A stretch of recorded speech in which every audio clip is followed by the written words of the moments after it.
The Italian Radio Hour is sponsored by Istituto Mondo Italiano. Mozilo matavo, gattavo e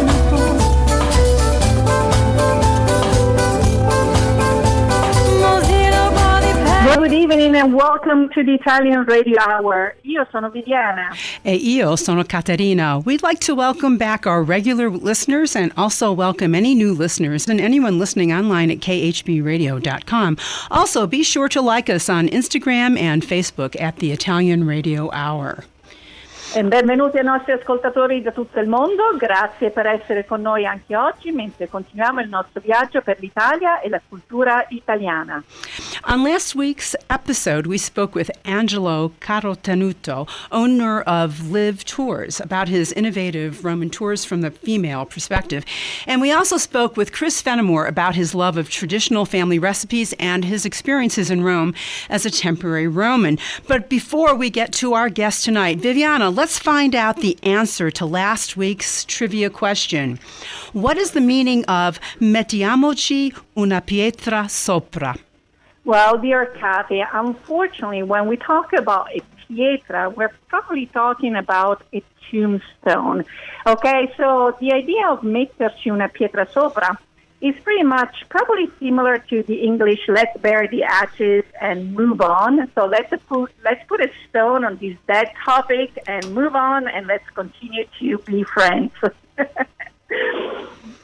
Well, very interesting. That's an interesting idiom. Tonight, I'm going to introduce our show's theme, and tonight's theme is Italian food, fact or fiction. Ma prima, pubblicità. Do you want to learn, improve, or master your Italian? Istituto Mondo Italiano can help. Located in the heart of Regent Square, Mondo Italiano offers small group classes and one-on-one private tutoring to help you learn Italian in no time. Visit us online at www.istitutomondoitaliano.org. And without any further ado, I am so excited to introduce tonight's guest. Karina Moyer-Nocchi is a culinary historian who specializes in Italian food studies. She is a native of Toledo in Ohio, and she has studied and lives now in Italy for over 30 years, where she teaches also the Department of Modern Languages at the University of Siena, and also a great enogastronomy master's program at the University of Rome, Tor Vergata. Her area of study is the impact of the political and social cultural factors on Italian culinary history. She has written 2 books. The first, Chewing the Fat, an oral history of Italian foodways from Fascism to Dolce Vita, and more recently, The Eternal Table, a cultural history of food in Rome. Her efforts to preserve and recreate dishes from Italian culinary history are represented on her website, eternaltable.com, and also on her Instagram account at Historical Italian Food. And she's presently working on another publication, but we'll let Karima tell us all about it later. Karima, welcome to our show. Hi, thank you for having me. So it is 11 o'clock your time. We're always very grateful to our guests, our dial-in from Italy. And we've been waiting to have this conversation for a very long time. I've been a follower on your Instagram account, I don't know for how long, and it's a true pleasure to have you. But before we get into your wonderful books, I wanted to find out a little more about yourself, going back to when you were still in Toledo, Ohio, to find out a little bit what the food scene was like when you were a little girl, or the foods that you grew up with. Well, my name Karina Moyer-Nocchi. The Nocchi part is my married name. I've had my DNA test done, and I don't have any Italian in me, although I do have an affinity for Italy, which when one has an affinity, it's generally inexplicable. It just is. And so I have lived in Italy for 30 years. And But I grew up in Toledo, Ohio, in a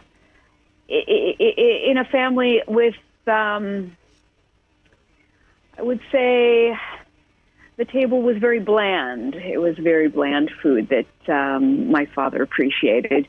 And so instead of what usually happens in a family where you adhere to whatever the family food and family situation is, I really felt the need to branch out and get out of that sort of thing.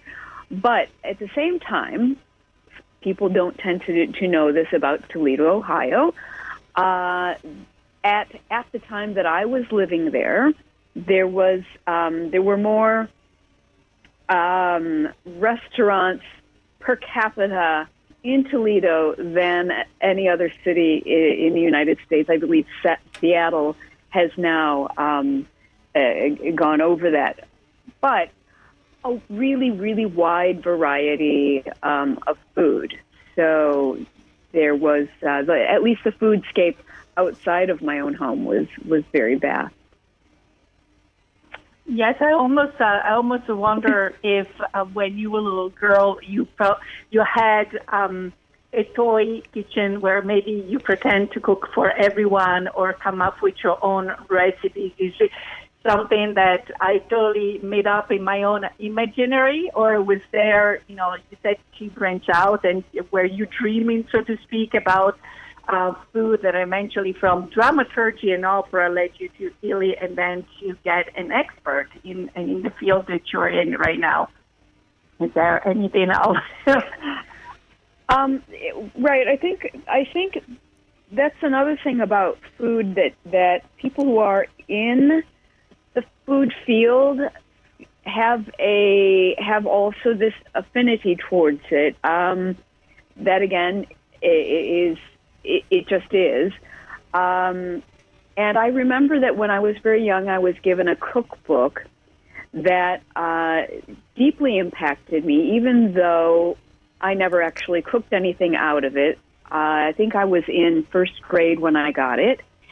And I thought it was so magical and had their pictures in it that you could make food and that would make people happy.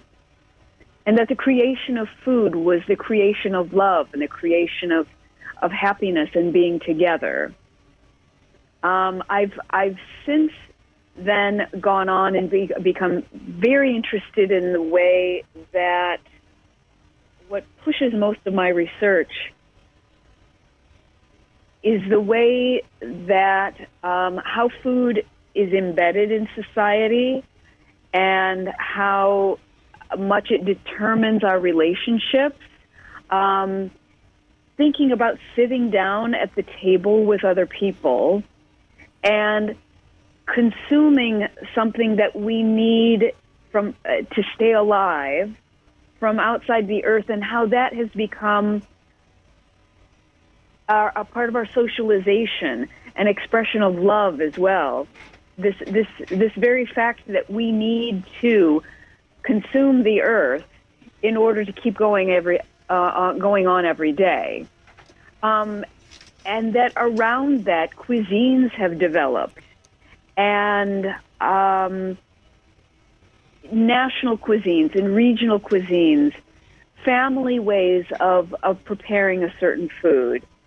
I come at it from all sorts of different directions, but very much about the social aspect of food. Also, in a book like my first book, Chewing the Fat, who's eating and who's toiling? Who are the eating classes and who are the toiling classes? And how that plays out with what you're going to eat, and then how it moves on in time to be perceived later as something very romantic. However, when it was lived in the moment, it was lived as hardship. How did you pick So, that time period? Because the book focuses on the period of fascism through the immediate post-World War II period. Why did you select that particular time period to focus on when you decided to write this book? Well, what I saw happening I've been here for 30 years, so what I saw was the tail end of the deification of Italian food. Now, I don't want to say that I don't love Italian food, but what I'm saying is that the creation of an idea of a cuisine and the invention, the choice, the embellishment of traditions, and watching all of that happening, while also being a culinary historian and knowing that it didn't reflect on reality, of the reality that changed very much in Italy during what was called the economic miracle. The economic miracle is something that took off in 1960, and that's the Dolce Vita, the same year that the Dolce Vita came out. And the reason that I wanted to capture fascism, or the fascist period, which runs from 1922 to 1943, is because that was when the changeover started to happen to what was going to lead then to the creation of a concept of Italian food. And it wasn't just coming out of my research. It wasn't just coming out of my own theorizing, but by talking to women who were in their 90s about how they had lived during that period, what they ate, and how food was embedded in their lives. So talking about this thing about food being embedded then, what I discovered when I went to do my research with these women and taking the oral histories from all over Italy, what I discovered was that I couldn't talk about the food without developing an entire history around it, with food as the lens.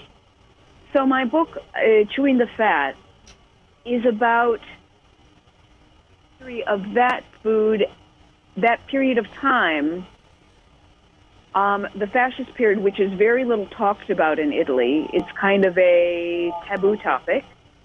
It still is. There used to be, or actually there's a law that's still on the books called the Shelby Law, in which you can't speak about fascism in any kind of positive light. Not that I am fascist, not that I'm speaking about it in a positive light, but that I'm a historian, and this was a chapter of history, of Italian culinary history, that was being completely covered over and forgotten. While there were still women who were still alive and could talk about it. Talking about the women that we will be diving into shortly,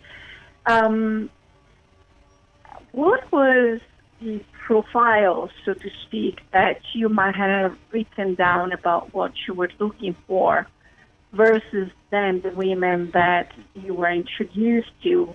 And can you also elaborate about the process of identifying these women? Because I'm sure you didn't put an ad in the paper saying, looking for grandmas that can talk. So especially in a society in Italy where I'm sure you have to trust or be introduced. So I'm sure it was a very unique process. Would you mind sharing that with our listeners?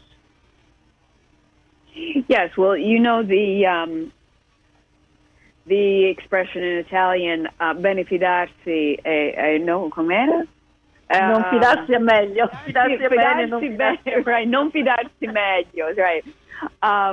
so fidarsi bene e non fidarsi meglio. The way that I needed to find the women was by getting the word out. And that's the way a lot of things work in Italy. You have people that you trust, they have people that they trust, and it needed to be a circle of trust. I always had to find someone who could speak to someone else. I mean, there was absolutely no question, as you said, of putting any kind of ad in the newspaper or any kind of, first of all, social media. You're not going to find a lot of 90-year-old women.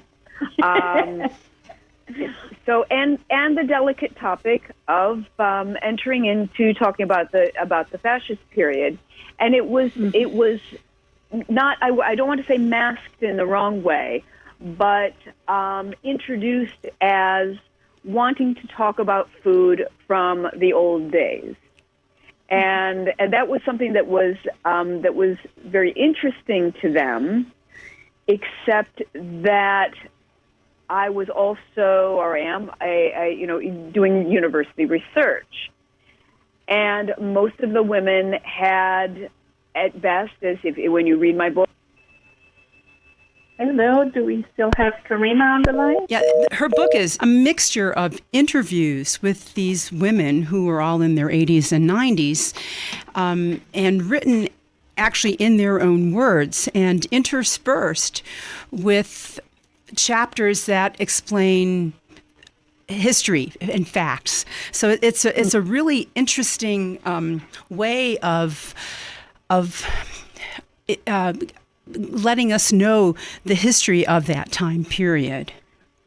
Indeed, it's a snapshot that, like for instance, my father would be a candidate because he just turned 89, but obviously my grandmother would have been. And it's interesting to notice the rapport that he has with food, because despite the ability to maybe discard that old piece of bread, nothing, non si butta niente, there's always been the philosophy. And I don't think he has the concept necessarily to Italian food. And that will be something that I can't wait until we get Karima back on the line to talk about it.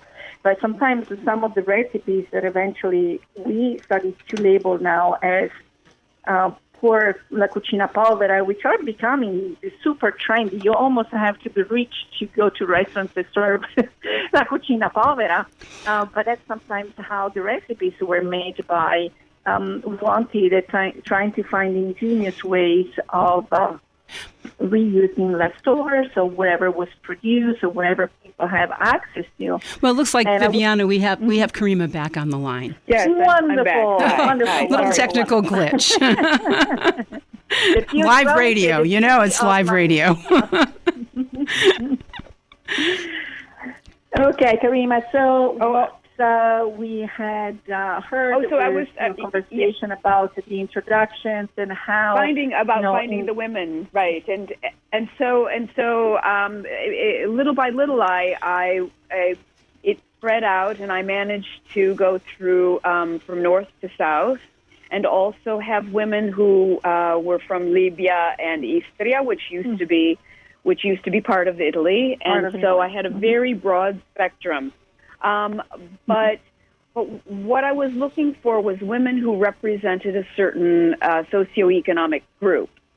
So while I had heard many interesting stories about individual lives, etc., I really wanted to represent North and South, the agricultural ladder from large landowners to the mezzadri, to the braccianti, the field hands. So, and then large cities and small towns, wealthy people. I have a countess as well. So I wanted to cover in order to create that mosaic of fascist life through blends of food and women. In reading the stories of these women, I was absolutely enthralled and fascinated by the differences that you heard in their stories. There was one that really sort of stuck out with me, and probably one of my favorites, a woman named Concetta from Basilicata. And she shared one of her recipes with you, and I thought it was fascinating because I've never considered braised guinea pig as Italian food. Can you talk a little bit about who was your favorite? They are very proud of that. Did you try it? That's not something, right, it wasn't a reliance food, something they ate because they had to, and then it was, marked with shame and they didn't eat it again. They are actually quite proud of that being part of their cuisine. Do you have a particular story that really, grabbed you, that stood out, that really impacted you in some way? Mm-hmm. Gosh, what a tough question, huh?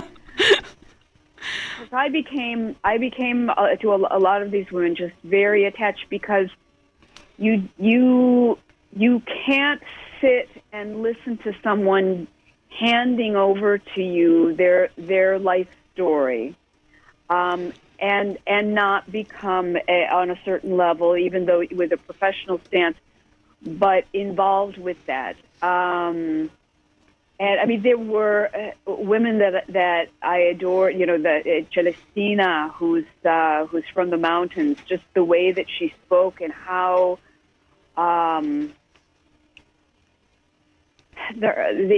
earnest and honest she was.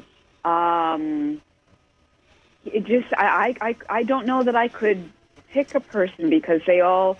Maria from Istria and her perspective on Austria, what the Italians lived through then when they had to leave Istria, when they were thrown into the foibas, and that was kind of covered over by Italy. Yes, that's one part of Italian history that tragedy. Right. Americans don't know about the foibas. I think it's a fascinating bit of Italian history that has been covered over, excuse the pun, but covered over and that we as Americans don't even know anything about. So I would venture to say that a lot of Italians don't either, because it was silenced by Italy. Right. Well, so when we look at these, the period of fascism, again, just to give a background of what was happening and who were the players, and when we talk about what the Italians were eating during that time, it's not that we're talking about the huge variety of foods that we're exposed to nowadays. Sometimes it could have been a single food type of diet, that it could vary between north and south. And then we know that Mussolini was trying to make Italy self-sufficient, and that also justified the invasion of Ethiopia and Libya to create Italy's breadbasket.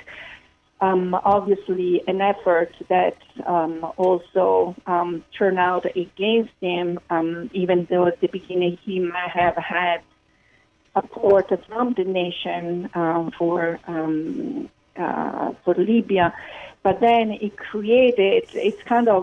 wanted Italy to become the breadbasket, but on the other hand, he has also an army to feed, so to speak.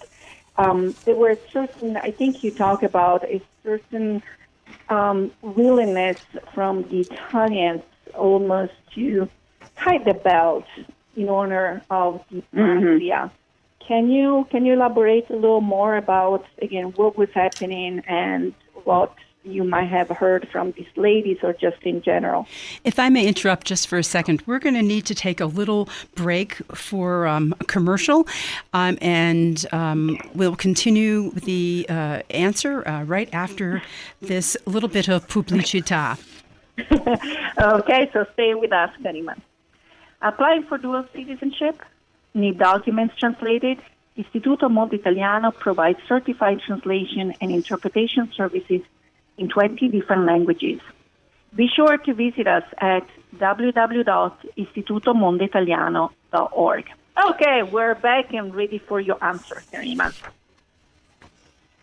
I think another thing, because of this deification explosion of Italian food globally, and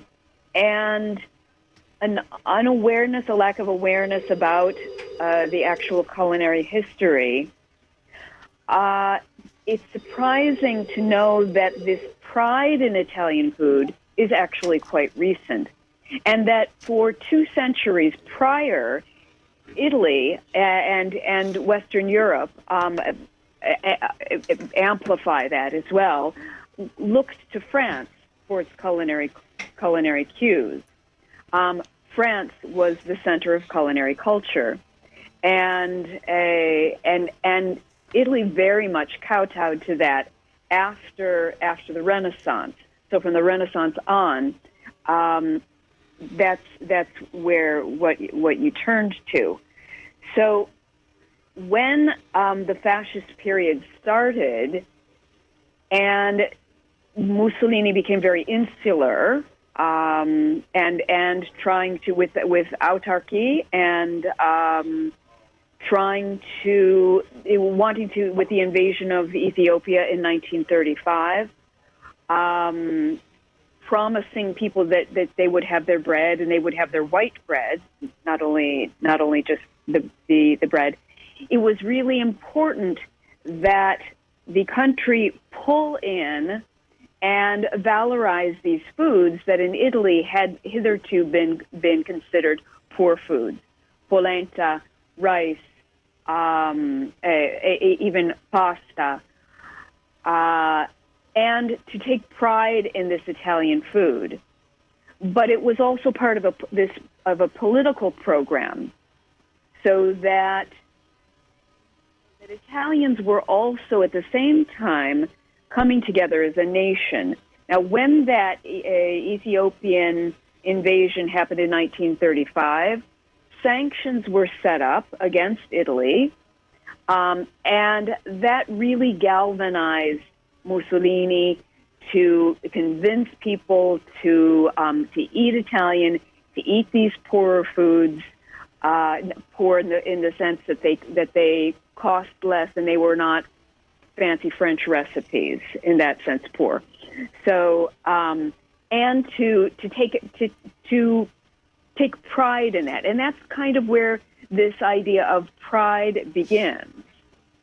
You were talking when I came back on. You were talking about the cucina povera, which again, that's the kind of thing where, with a tradition, when it was a hardship, it was not a tradition.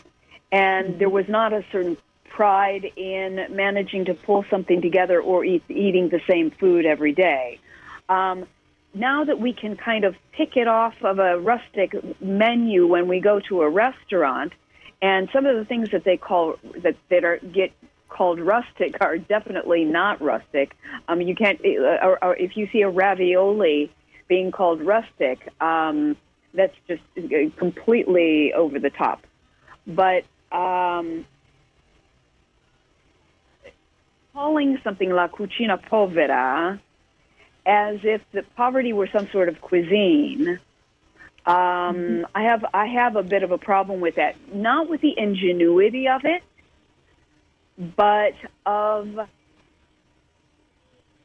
sort of misconstrued as if it had this sort of simple abundance, It's rather quite, than no.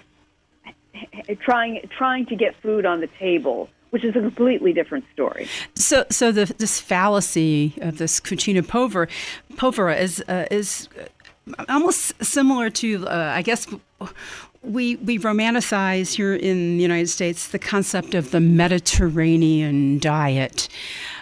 which is based in the cucina povera tradition. But what is the Mediterranean diet? What are your ideas about this whole concept?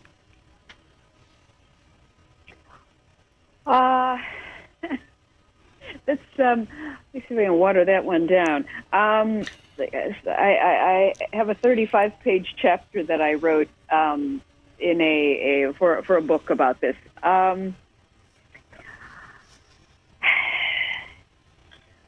When Ansel Keys went to, and I'm probably pronouncing his name, Ansel, I think. Yes. He's a Harvard professor. He's not the Harvard professor, but he's a professor. In 1952, went and studied the people in Nicotre to set up a pilot of what would become the 7-country study. Okay, in order to study the relationship between diet and heart disease.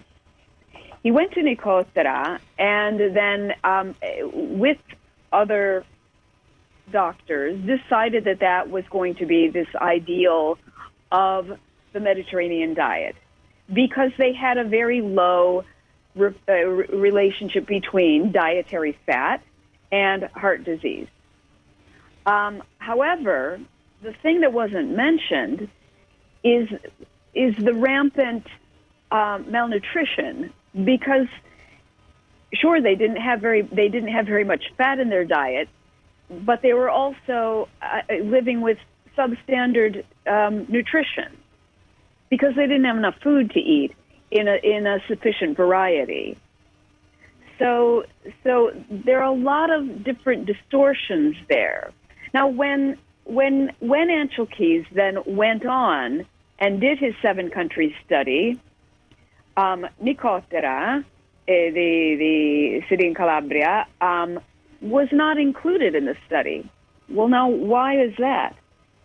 And the Italian cities that he did use came out relatively average on the diet heart hypothesis.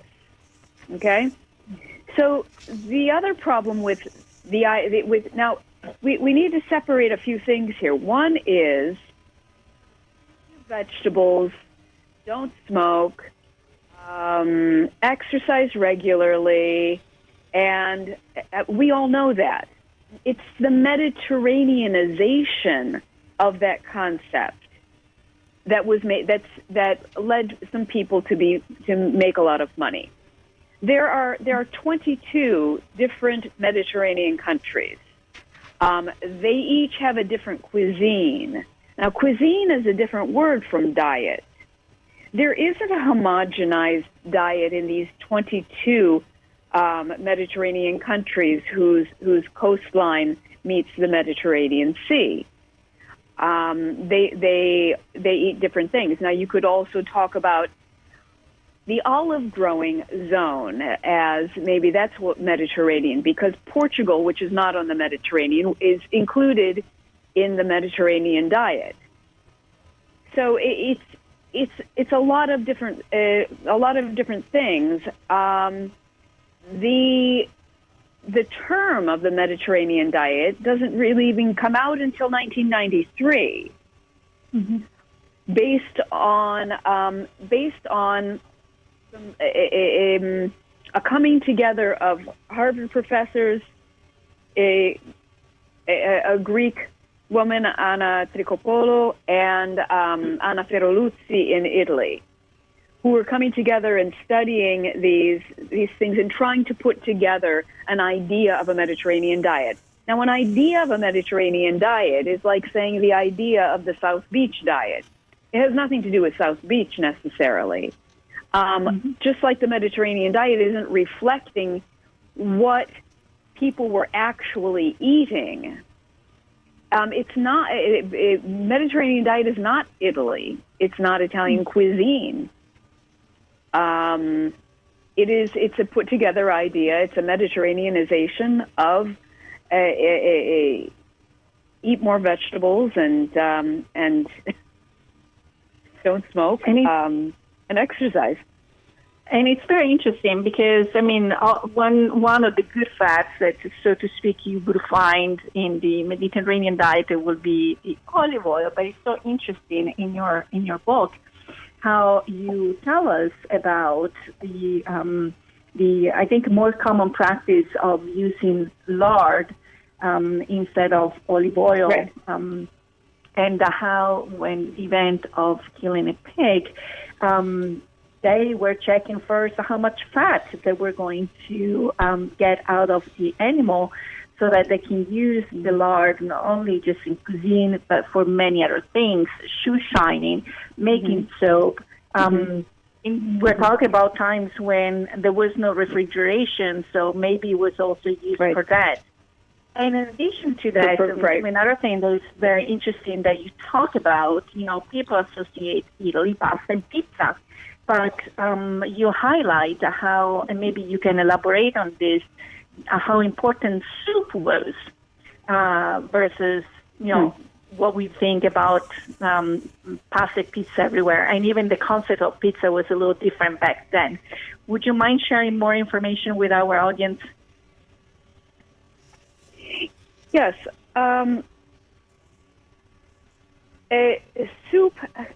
Soup as a first course. First of all, courses in itself, you needed to be of a certain class, even to even have courses, because for most people, it was something on a plate, and that was the beginning and end.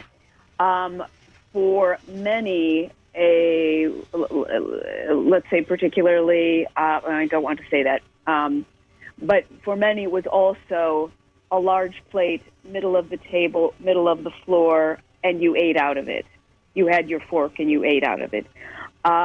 So talking about courses is already a different level. And again, when you're looking towards France, where their first course was not pasta but soup, and the imitation of that, which had been going on for centuries, of people of a certain class, in imitation of what was French culture, which was the epicenter of culinary culture. So having soup was part of that. Soup as well, when you go down the socioeconomic ladder, was also a way of stretching food and making it feel in your stomach like more. If you go then to the idea of a ribollita, central Italy, you've got a pot with a lot of stuff that's in a cauldron, which you always had in your hearth, and ribollita means stuff that you throw in there and it just gets boiled and boiled and boiled. So it becomes very seasonable and it changes. So soup was a very important thing, whereas pasta was more expensive. It seems like the cheapest food, but it's up on a different level. So then pizza is a completely different topic. There's an anthropological term called the pizza effect. The pizza effect is when, anthropologically speaking, but it was taken from the idea of the pizza. The pizza effect is when you have something in a country and it gets exported in some way to another country where it really takes off, and then the people in the original country look over at that and they say, oh my goodness, look at all the money that they're making off of this thing that we have right here under our noses. And so it gets re-imported to the native country and then takes off. It takes off there. So pizza was looked on very badly as something dirty and Neapolitan food, and surrounded with the aura of cholera and poverty and etc. and did not take off despite a few, not many, but a few attempts in the 19th century to export pizza into other Italian cities. I mean, it just didn't take.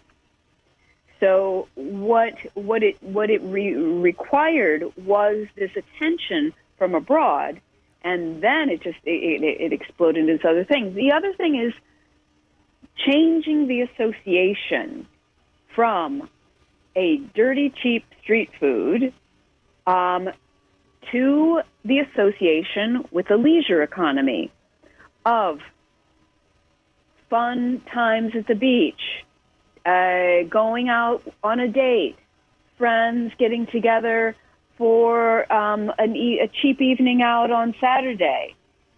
So it became associated as well with leisure, with good times, and also tourists came in wanting pizza in Reconstruction period Italy. So it was a great economic need to bring in tourism, and tourists wanted pizza from Turin to Lecce. You know, so that helped to have it take off.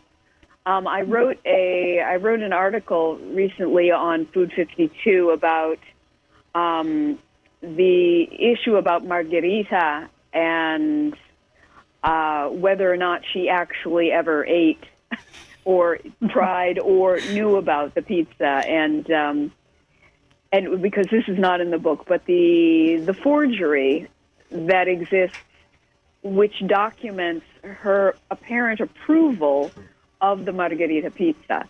And so you can see all of the friendly comments that I got from that article on Food 52. So you've just destroyed this great legend that's been told to all of us for the last I don't know how many years. Yeah. Well, interestingly, the coffee culture is something else that we always talk about. It's a big coffee culture in Italy, but the real coffee wasn't widely available to the Italians of the lower classes until the post-war period. Can you talk a little bit about what Italians were drinking instead of coffee? Because we associate Italy coffee, but that wasn't true during the fascist era.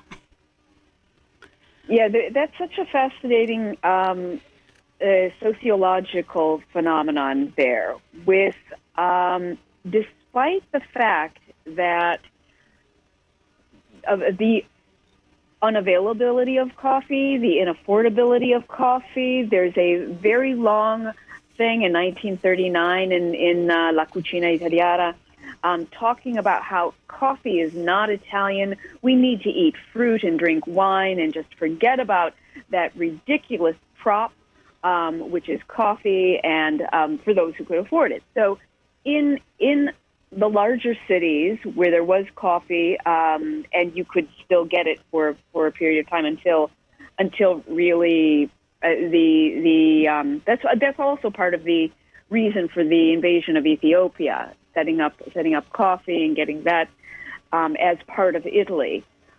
But the interesting thing is that most everyone coffee, couldn't get coffee, couldn't afford coffee, and yet needed to have some sort of bitter black drink in the morning that they didn't necessarily like. It was made out of chickpeas, toasted lentils, toasted chicory, toasted acorns, anything that's going to make you a bitter black drink, even though you're not getting any nutritional value or the kick out of it from caffeine. But because that was what people drank on the upper class civilized table.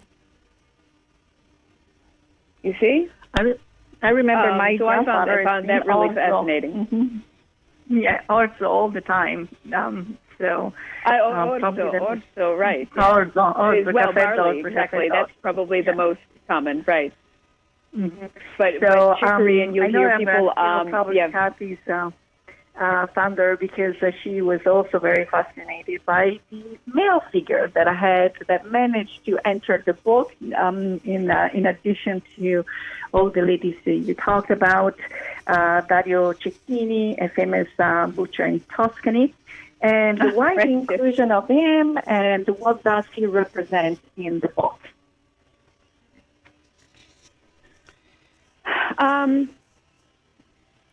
Dario's family had 250 years of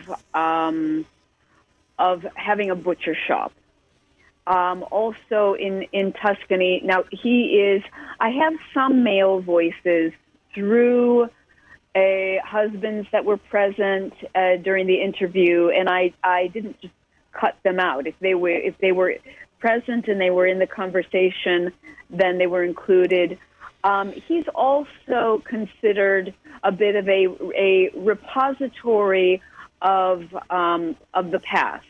He's a traditionalist, and also he has a perspective on artisan, the concept of artisan food, l'artigiano, and what the artigiano is, and should be. He's got a very strong opinion about Italy, which I can't say I don't share, but that and that I felt fit in with the concept that I was talking about. That's another thing that became commercialized after, and certainly now with the rise of the nostalgia industry as an industry, and that very much includes the industrialization, even though this is going to be an oxymoron, but the industrialization of artisan food. I loved his comparison of Italy with Whole Foods. I think that's mentioned in your book.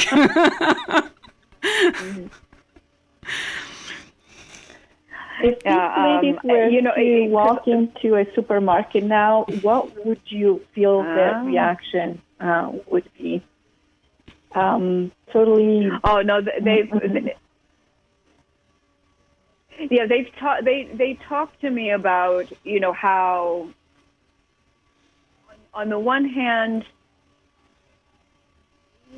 at how many things have changed and how fast.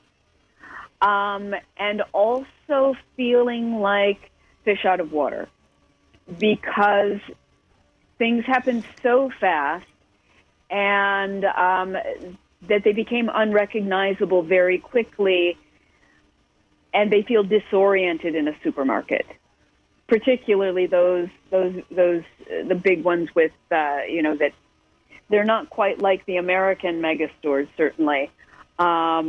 But they're big enough for older Italian women, as well as the experience of going to a restaurant where most of them had that wasn't something you did, and certainly women didn't go out with other women. You went somewhere with a family, if you went, and maybe to a trattoria or something, maybe. When someone got married, but for them it's an experience of going out and looking at menus and not knowing what's on it, and either feeling intimidated or very excited about the novelty, but not familiar even with things that are supposed to be considered rustic. We are coming down to the very last minute of this pleasant conversation. I briefly mentioned your Instagram account, and this is where you recreate recipes and you provide a lot of content. If listeners are interested in your books, first of all, we are going to put links onto tomorrow's post. What is the best way to follow what you're doing? And can you give us really in 60 seconds a preview of what you're working working on? Yes, I do post relatively frequently because I put a lot of content on my Instagram account, which is historical Italian food. I post about 3 times a week because I'm also researching and recreating recipes, not just from the fascist area, certainly, but for example, from 1616, I just did one on macaroni and cheese, which is going to be part of a presentation that I'm going to be giving at Monticello at the Thomas Jefferson Foundation in Monticello on April 23rd.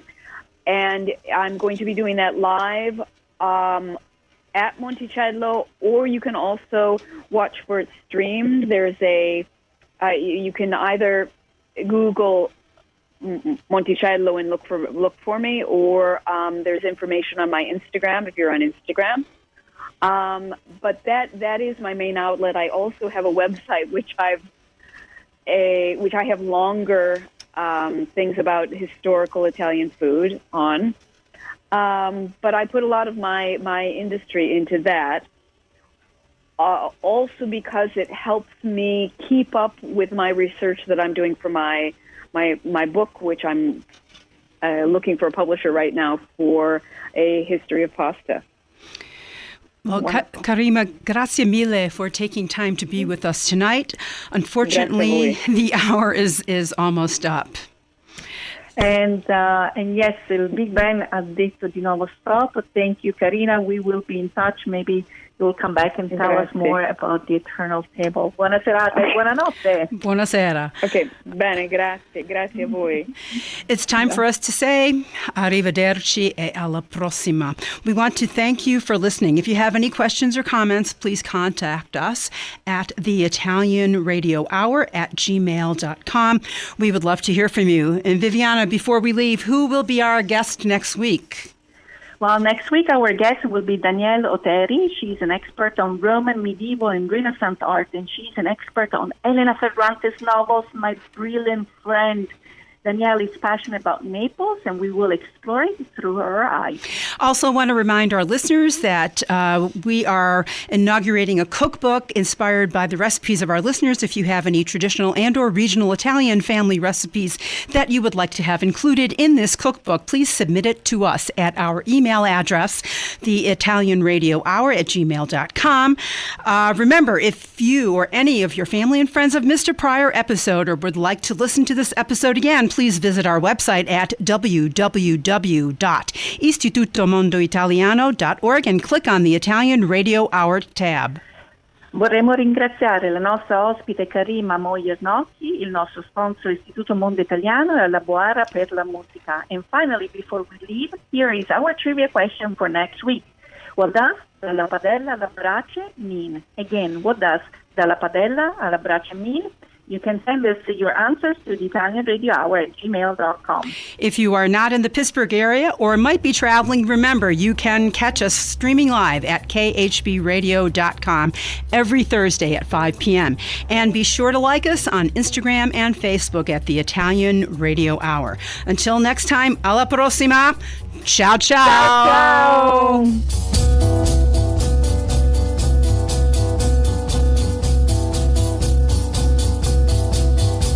Ci sta scenografo adorno tu e culirami con voglia la via.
The Italian Radio Hour has been sponsored by Istituto Mondo Italiano.